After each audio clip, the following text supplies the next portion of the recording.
and we move to our last speaker, Mohammed, who has a very fascinating story to share. He was at the forefront of the Egyptian revolution, led by the youth and social media, and I hope he also shares that in addition to the topic of this panel. So, in fact, Mohammed's presentation has been eagerly awaited. The main journalists have asked me that they want to interview him. So, there he is, and I hope we'll have a good insight into what's happening in Egypt. Is it okay if I stand? Can you hear me? Yes. Yes. Okay. All right. I'll try to tell you about the little project that me and 8 million of my friends put together. We had a little revolution, and it was fun. So I'll try to focus on on the use of social media in that, and I'll try to do it with internet. All right. So this thing popped up on my Facebook page. It said, "Were you part of the Facebook revolution in Egypt?" And I see that, and I'm like, "Nah, this is crazy. Stop calling it a Facebook revolution," because it was not a Facebook revolution. It's painfully unfair when you call it that, for two main reasons, I think. One, Facebook, Twitter, etc., are just the medium, right? They're not the message. It's like we didn't have a revolution, 80 years ago, and we didn't call it the telephone revolution. We didn't call it, the Telegram Independence War. That it's not about the medium; it's about the content. So that's the first point. And the second point, which I also think is very important, is that when you call it the Facebook revolution or Twitter revolution, it's extremely unfair to all those people who are the old and young, the literate and the illiterates, the people from the cities, the people from the rural areas, who took part in that revolution. And they never used it. Half of them, I would say, never used it in their life. But it's their revolution as much as it is theirs, as much as it is ours. So I think I really wanted to start with that. So let's not call it Facebook revolution. But let's not also say that it had nothing to do with it. So that's the political power of social media. The number of articles, goodness, that were written about social media and the revolution. The number of PhD theses that people will write in the next year or two about social media and social change is going to be hilarious. But the reality is that it was important. It was not the main thing, but I can definitely say, to quote someone yesterday, it definitely was a catalyst. If it didn't make things happen, at least I believe it made them happen faster. Let me focus a little bit on or identify a little bit a few 4 points, I guess, that how social media was useful during the January-February revolution that we had. Organizing action, managing activists. Now, you don't get that number of people in the streets ad hoc, right? We want to say that, of course, that nobody really went and got people from their houses, but someone kind of had to tell them where to go, right? So social media was helpful in that. Is that, to give you the little story, usually when we have demonstrations the past several years in Egypt, it would be 150 people if we're lucky, 500 policemen. They would kick our ass a little bit, then they would cordon us and keep us for like 4 or 5 hours, and then at like 11 p.m. when no one's interested, they would let us go. That's and arrest a few people. That's how demonstration usually goes. So, because we would communicate online, but they would read online. There are probably a few people who can read in the police, probably. So they would know where we would be. It was public information. What happened then is that a small core of people told people where to go, but these were false locations, and that was fun because. You and I are much quicker than police vehicle that has to put 100 policemen into it and run to the next location. So they displayed false locations at first, and then on the morning of January 25th, they came up with we won't be there, we'll be in other places. So that helped people congregate in those places much faster than the police could move. And that was important. And one of the best ways of communicating this kind of information is using social media. So that's one thing. Raising awareness locally on the cause is an issue. Also very important because, how do I say that? When this was happening, Egyptian television was either saying that those people are criminals, or they would just, local news, the zoo just had a new baby elephant kind of thing.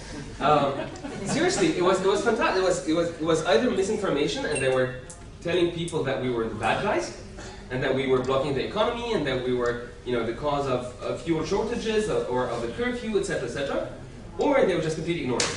So it's very important for us, because as many people as you can stack on the street, you're not the majority of the population, right? Even at the last days, I think we were estimating about 8 million people. That's still 10% of the population. It's huge. 8 million people on the street is immense.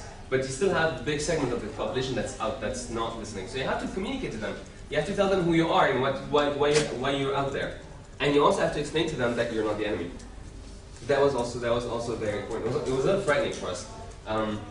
There were neighborhoods that people demonstrating would be afraid to go through because they knew that the residents there believed the government propaganda and they would beat people up. That happened to me, among many other people. They would beat them up. They would, people were bringing food to protesters. They would take it, etc.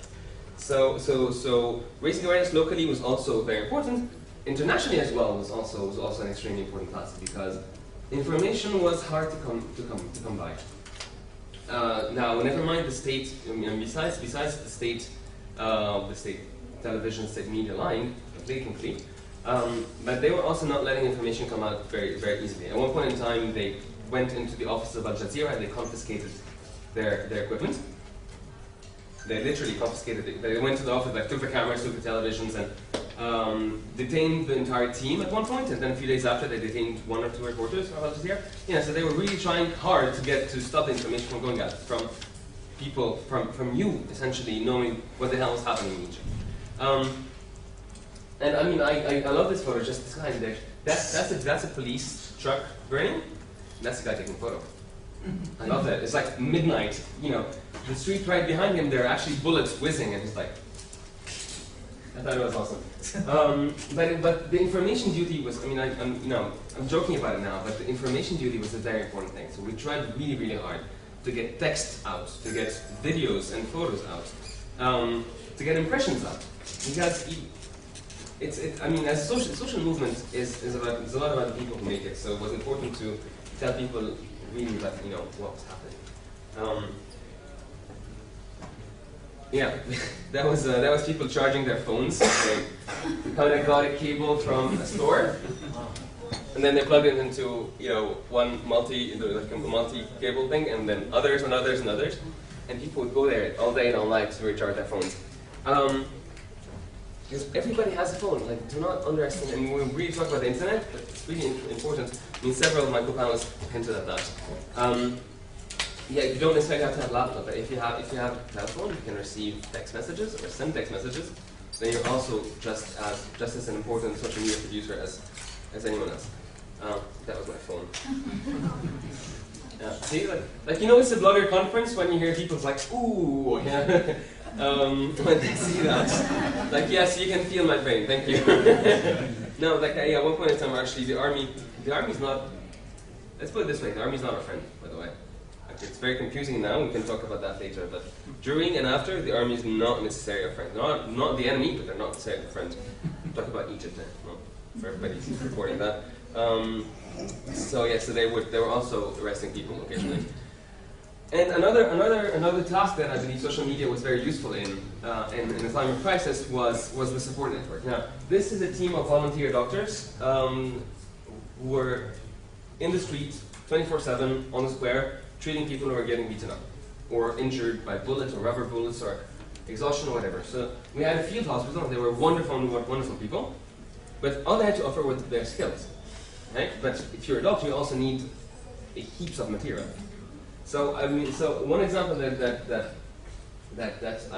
we did. That was my blog. That was supplies needed by field hospital in Tahrir now.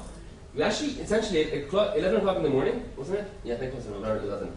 I went up to them and said, "What medicine do you need?" So they gave me an entire list of stuff, which I cannot read. And I was like, "Okay, write it down."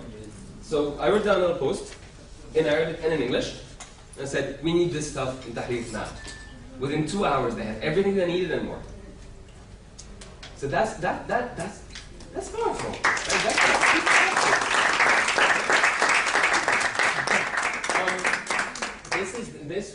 This was in a hospital. That was also the day after one of the most violent days, and same. There was a little call saying we need blood. people need blood, need to volunteer blood. And and we went online because there was a curfew, etc. So people didn't know where to go, didn't know which hospitals had a blood bank, etc. So that went completely through by social media. These are the locations where you can donate blood, and these are the opening hours, etc. This is actually not the waiting room. The waiting room is in there. This is the hall of the hospital. They had so many people volunteering that they actually had extra beds laid in the hall of the hospital. So that's also that, so social media as a support network is very important because information, and that's something that I guess we can discuss if you wish later on. When you talk about information, you really need to get to as many people as you can. But the support network task, you just need to get a handful of people who are committed enough to do it, right? I mean, you don't need to talk to 2 million people to get some medicine, right? If you can talk to 5,000 people, 10,000 people, that can do the trick. So let's not underestimate social media and its reach. Okay, so now this is over. I'm almost done. So now that the revolution is over, life is good. Mubarak is somewhere detained in a hospital, and his children are in prison. So what do we do now? What's our role as the social media community, as bloggers? An example that we have that could be interesting is that in March we had a referendum. They were modifying the constitution. So we had a national referendum, and people came out massively. I reckon 18 million people voted on that day, which is something that had never happened in the history of Egypt. I mean, usually, because people never really believed in votes, because they knew that elections were rigged anyways, people didn't participate. So it was a really interesting trial, because we never had a big election before, we never had a big vote. And what was interesting is that, okay, so the guy's supposed to be behind the curtain. Okay, so you guys do elections, we don't do that. So you're supposed to vote behind the curtain. People are not supposed to see what you're doing. That guy was on the table, and I can see what he's marking. Okay, that's a huge technical violation of the vote process. Same here. That was the guy in charge of the box. There were like 4 boxes in the same room, which is also against procedure. You're supposed to have 1 box. There's a very clear regulation of how you should go. Get your finger inked and then check your name on the list, etc., etc. That was a complete disaster. I mean, this referendum was really good politically. Technically, it was a complete mess. So is that our role? Maybe our role now is that we are reporting on stuff like that. Are we checking violations? How can we help? Because maybe we know something that the mainstream press doesn't know. If somebody happens to know what the real procedure is, maybe the newspaper doesn't know. So is our role to report on things like that? Or does it go even deeper than that? Amn al-Dawla is state security, and sometime in the first week of March, people raided the offices of the state security, which was, well, among other things, spying on people and torturing people and all the fun stuff that they like to do. So people actually went to their offices, and they found heaps of documents. I mean, they destroyed a lot of them. So you had piles and piles of shredded paper. But he also had a lot of papers. Reports about, secret reports, like observation reports, it's like your life, everything about your blog, photos of people in parties and house parties, and it's really frightening. But it's the kind of stuff that they did. But also internal reports about their own activity, what they were spying on people, what they think about certain people, what they think about certain political groups and stuff. So what people decided to do is that they took some of those documents, so they took photos, and they decided to put them on the internet. They called it Amn al-Dawla leaks, state security leaks.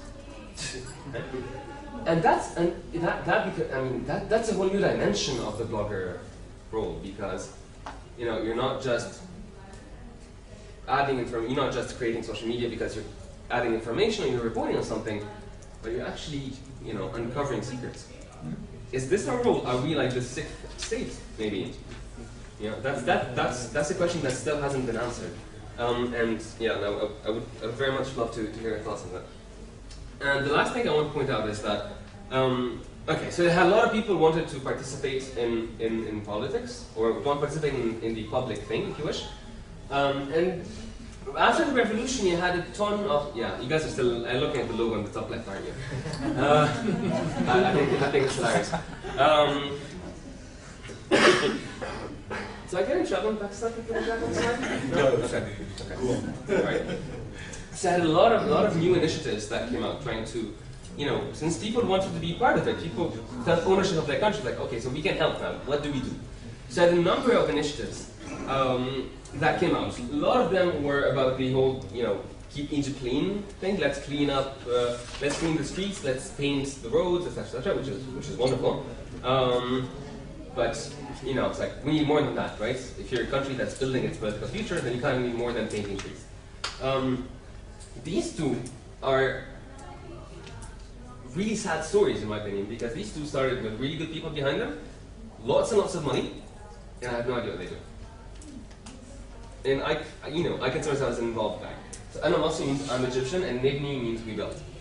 And these are two big initiatives that started with a big bang. It's like a big conference and God knows where. And yes, let's have members, let's do great things, and nothing. Okay? So, are we managing that wrong? Though that one was about sexual harassment, as you may have guessed. So are we doing something wrong? Maybe we managed to motivate people around a political goal about the end of police brutality, about toppling the Mubarak regime, but are we missing something? What are we doing wrong? And that's also something that's also still in the debate now. So I'll stop here. I apologize for going over my time, and thank you for your.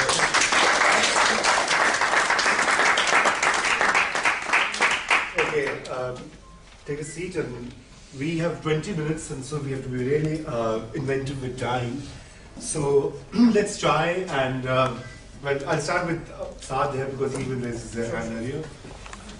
The very first thing that impressed me about the Egyptian uprising, irrespective of it being against a tyrant or whatever, was the very fact that you took responsibility for your country. You brought along garbage bags. You didn't spread garbage along the roads. You didn't destroy public property. You didn't destroy people's shops. You didn't do anything of that sort.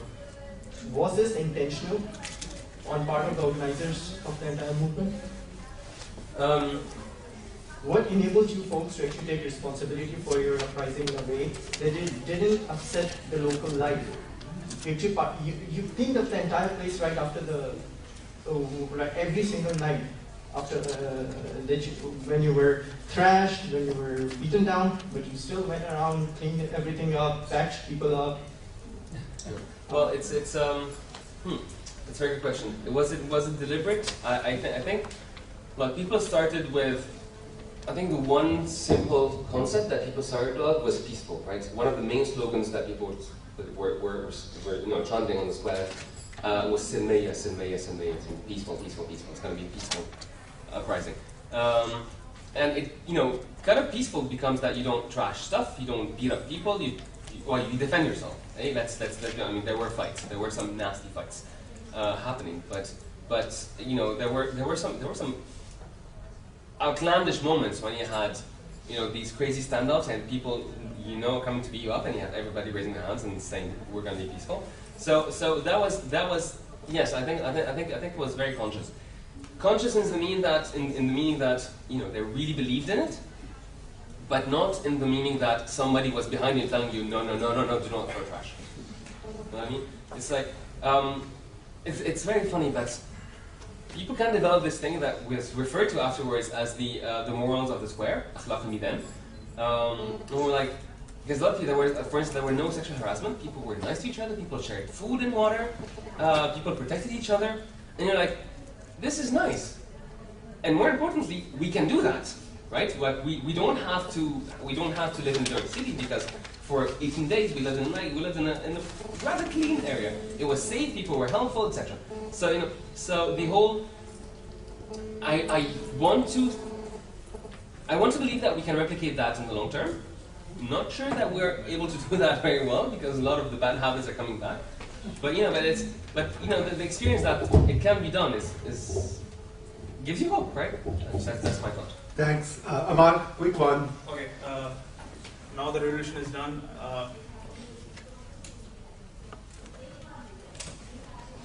Hello. It's all right. Just speak. We can hear you. Now the revolution is done. The revolution in comparison to Libya and Bahrain is considered a very romantic one. All right, everyone was like the mayor of Tahrir Square on that day. All right, now we have seen a divide. nobody has thought that we're going to get a trending topic and the people of Egypt will be against him. Apparently, the military is ruling or governing Egypt right now. We Pakistanis know how the military rule is, so we know that there are divides on ideological level, on political level, on racial and religious level as well that have been seen. How you guys are coping up with it? Because you are the one who started out this whole thing. So how you are keeping the unity back when as Egypt right now is not unite as it was when the revolution took place? That's a very good question. Thank you for that. It's incredibly hard because look, people were united over a very simple thing. The first protest was about police brutality. Right? Now, I don't think there's anybody in Egypt who does not think that police brutality is a bad thing, right? So if you had a very simple concept, it's easy to unify people around that. Now we're talking about, creating a government, so it's going to be liberal, conservative, free market, more socialist, more government assistance, less government assistance, more public spending, less public spending, and then, people would disagree on multiple dimensions. So, your question is very good because it's a really difficult task. Now, what you try to do is try to, as we're learning slowly that democracy and politics are, democracy is about people disagreeing within a certain frame. Like, there are rules of the game, right? You're not allowed to incite for hatred, you're not allowed to do certain things, but after that, you're allowed to disagree. And you have a big box and you have, dots all over that big box. So what we're trying to do right now is create that big box. So we're in the pre-democracy phase, if you wish. So that's one thing. So we're really trying hard to establish that, constitutional framework that will determine the rules of the political game. So that's one thing. You spoke about religious differences, and also a very, very important thing because in the past couple of months we had several sectarian clashes that left a couple of people. Well, I think one time. Let me see. On January 1st, there was a bombing in Alexandria. That was before the revolution. That was done by the police, as we discovered. I think we had 4 and then 2 people killed in sectarian clashes after the revolution, which is heartbreaking. But again, it's like we haven't really determined those rules yet. So incitement, because a lot of that was actually, a lot of it was incitement. It started out as a very small issue. It's a 2 people issue, that 2 people are just arguing. One happens to be Muslim, one happens to be Christian, and the whole thing is devolved into this group of people against this group of people. Right? So there's a lot of incitement. There was a lot of hate speech going on. So this is something that we're trying to, it's like we have this thing that's coming out of all directions. We're trying to patch it. So it's really difficult, but we're working on it. So sectarianism is something that, despite the death, I think is something that because it's something we've had experience with. Like we know where those things come from. We know what the main problems are. So this is something that we try to patch as soon as possible. The political box rules, that will take a longer time. Okay.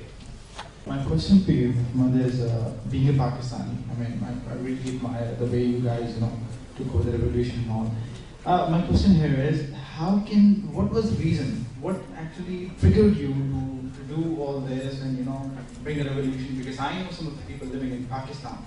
What you see here is just, a tip of the iceberg. The people who are living here, how can we bring the change? I really want to learn from you people. What triggered you? What was that one thing that we're going to bring this revolution right now? Because I want to see that revolution, in Pakistan in time. But just give me a detailed answer. Anything that you can give me. Okay. Well, it's not easy to translate, cases from one place to another, as we learned as well. But if you want to know if what triggers were, so for the past 60 years, they've had a lot of griefs under the military-dominated governments. Mubarak has been there for 31 years, 30 this year.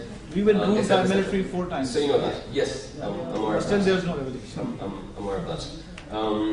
Okay, so aside from all the accumulated grievances of, lack of human rights, lack of political freedom, etc., which is a whole list that people have been suffering for a long time, corruption is a huge one too. I think, I think Doctor will have you do your project in Egypt as well when you finish here. Yes, we're going to need that. So aside from that, I put the beginning of the revolution not on January 25th, but in June 2010, and that's actually might be relevant to this week, where a young man in Alexandria was killed by the police. It's like he was beaten up to death. So he's 28, his name's Khaled Said, and he's everybody. He's me, he's my younger brother, he's my neighbor, he's everyone, and that people really identified with that. So it was that one. So it's definitely not the first case of someone who was killed by the police or that was subject to police brutality. But for some reason, because we had, when his family went to get him from the morgue, his brothers took a photo of what was left of him. So we had this incredibly powerful image of Khaled Said before he died. He was like a young man, nice haircut, very good-looking guy, and then what was left of him after that. And that was really, really powerful, and that got people really, really, really excited, really angry. Right, let's take more questions. Yeah, I just finished that sentence. Okay. So people really congregated around that. They were given a way to get together and discuss that. So that's one thing, and the Tunisian Revolution was also a huge trigger because it gave us a model to follow. Okay. Sorry, yeah, please come. But please, no preludes. We all love Egypt. We all love the revolution. We all want it here. Just a question. Tell us about the media situation or the environment before the revolution or the changes that have come afterwards. But my friend was asking here that why something like this is not happening in Pakistan, because we haven't really got into that pressure cooker situation. We've got so many media channels here. You put a news on ISI and there are 150 comments about that in the next 1 hour. Okay, so was it that pressure? Okay, less than that. So we have got those vents through which we can take out our frustrations, okay, on politicians and the cricket team and Ijaz Bhatt and everyone. Was it that factor that this pressure cooker situation and this lack of vents in Egypt that actually led to people coming out to the street just to make sure that their voices are heard? Yes.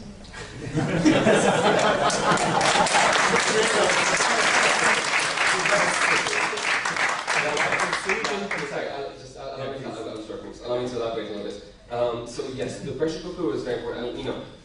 How the government's stupidity in dealing with things was very important. As here, I was talking with people yesterday. We talked about the killing in the Nazir Bhutto park here by the ranger, and they tell me that the government here is actually much better at absorbing anger. They form a committee. Right? Apparently, forming a committee is something that is a hobby of the government.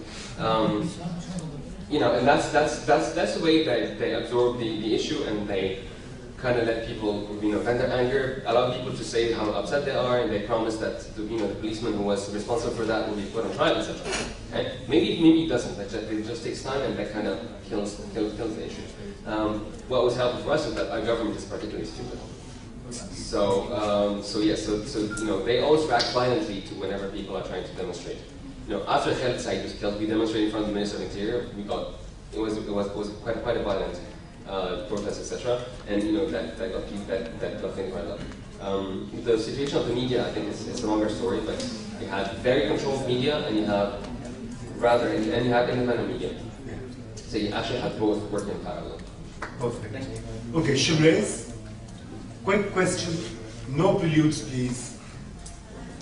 You all spoke about the apathy that individuals face in different societies. The question that I want to ask is, how do you use social media to actually go beyond that? How do you spread awareness, get your message across to people who don't usually use Twitter or anything? Do you start offering the SMS subscription service to Twitter or do something like that? And when something like that happens, how do you stop, for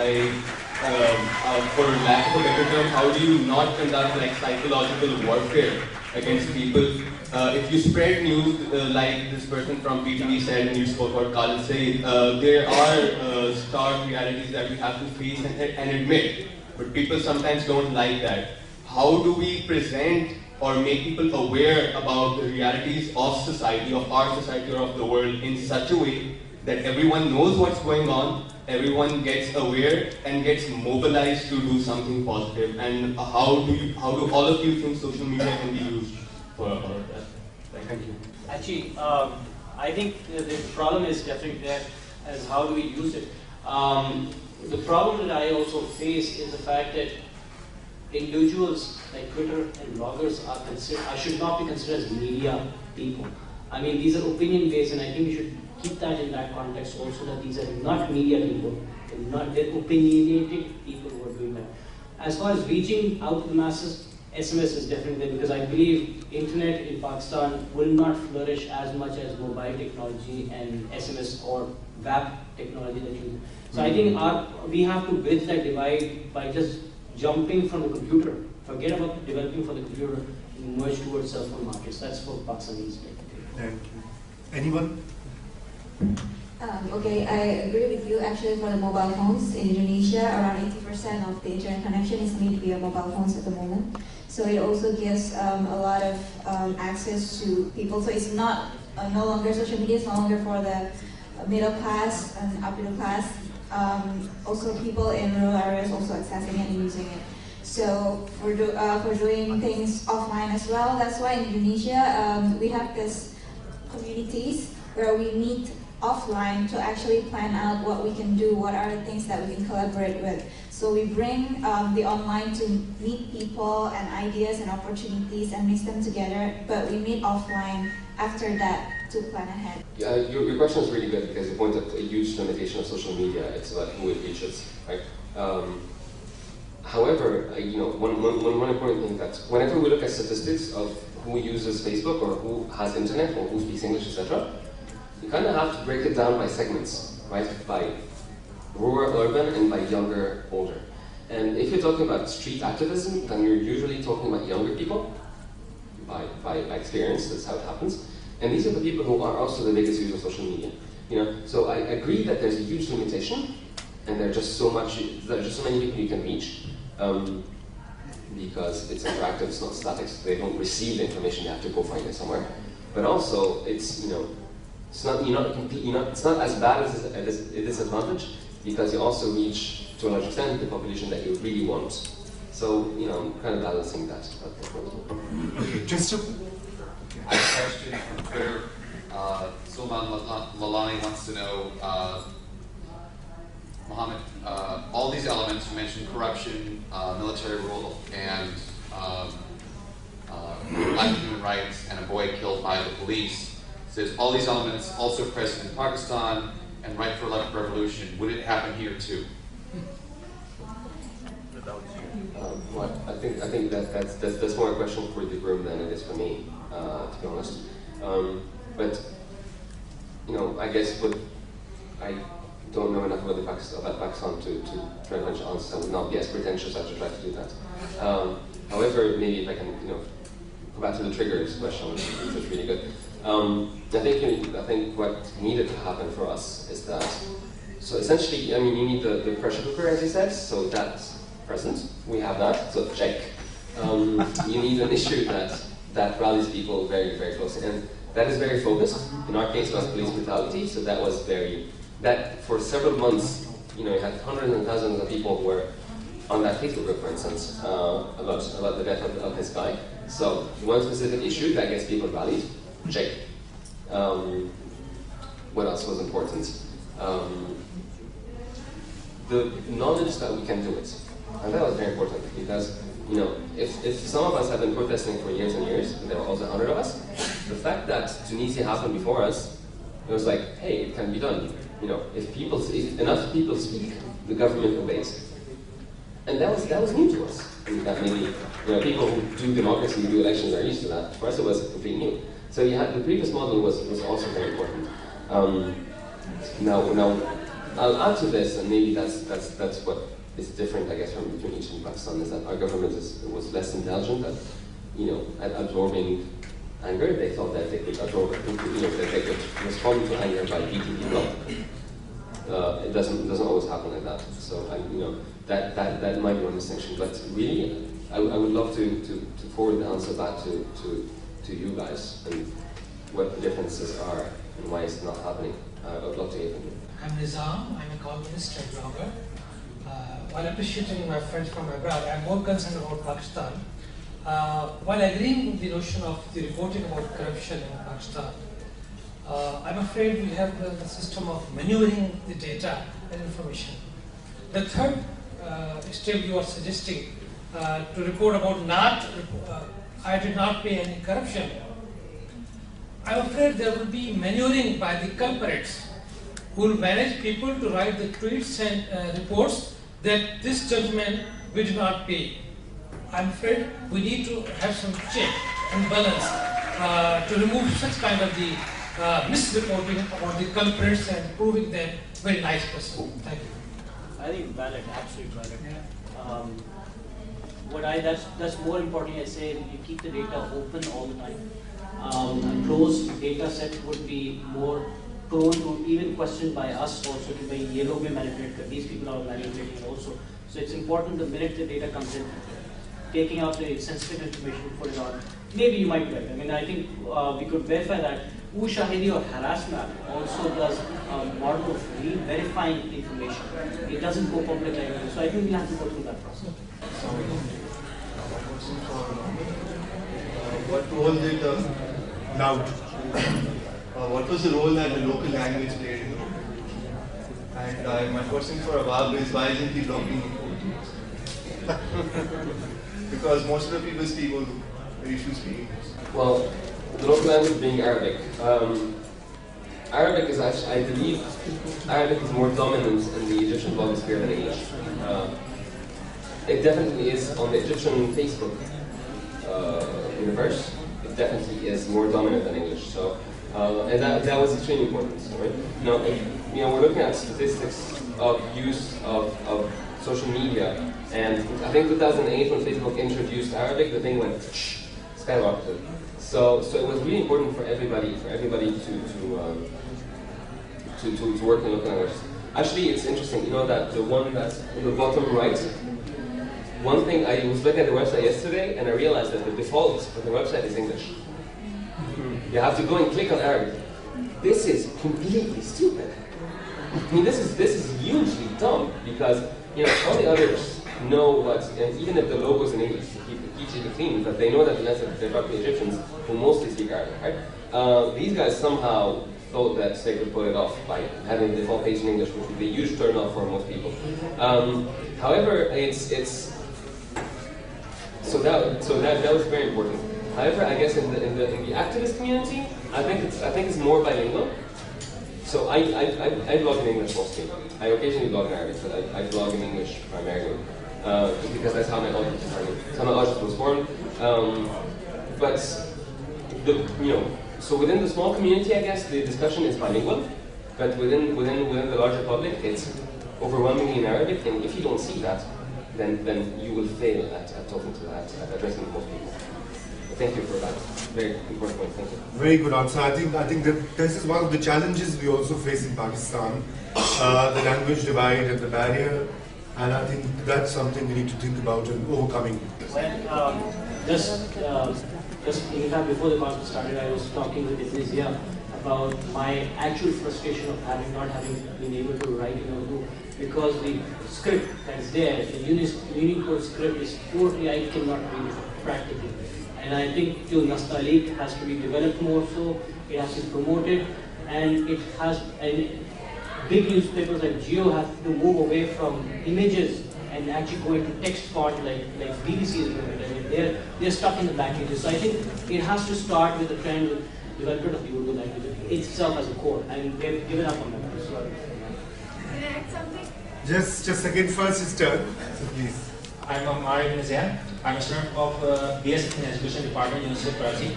And he set a very good example for educationists. I would like to share first something. Last month I posted an update on FB. Is that people still think to donate for education? So mostly people discourage me and they thought don't expect them in education field. But one person contacted me privately and asked, what do you want for your department? And I told him, there is no multimedia projector in our department, or this is a very helpful tool for learning. So he donated about 58,000 rupees to me for projector. But my question is, how people started trusting on you when you started your project? Thank you. I think one way is that because I'm a blogger myself and I have the online presence since 2005, people know me. And then the media interviews also help, because when the media have profiled you and run a series about you, the trust level just grow and companies started wanting to work with you.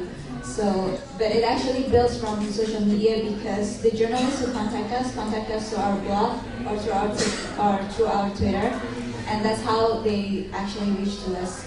But actually, when we already have this idea for the Kwanisha since 2006, but we asked people and got the same response: no, people won't do that.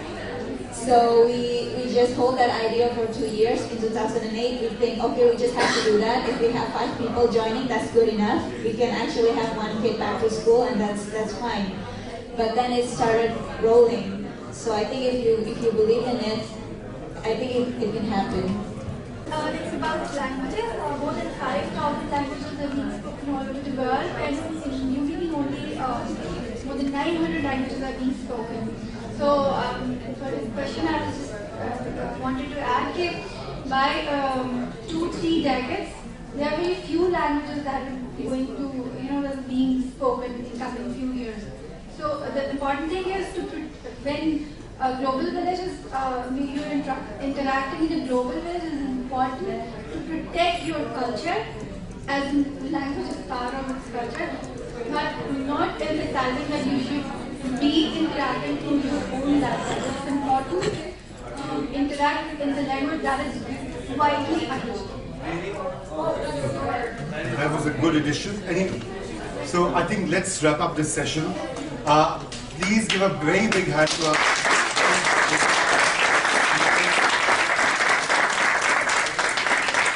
I think the Indonesian examples were absolutely fascinating.